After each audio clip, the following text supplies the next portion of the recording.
আপোনাৰ যদি ষ্টোন হৈছে আপুনি নাখাব যদি ষ্টোন হোৱা নাই ৰেষ্ট্ৰিক্টেড কৰক সেইটো হ'ল কচু আৰু বিলাহী গুটি আৰু কমকৈ খাব ইজ আপোনাৰ বেঙেনা পালেং শাক তিয়ঁহ আৰু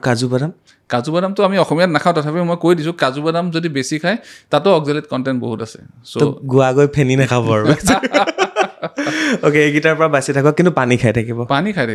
আৰু তথাপিও 10% যে আছে সেইকাৰণে মই সদায় কওঁ যে আপোনাৰ যদি এবাৰ পাথৰ হৈছে বছৰত এবাৰকৈ এখন আল্ট্ৰাচাউণ্ড কৰি মোক দেখাব চ' ডেট পাথৰটো সৰু থাকোঁতে মই দৰৱ দি উলিয়াব পাৰোঁ অপাৰেশ্যন কৰিব নালাগে অপাৰেশ্যন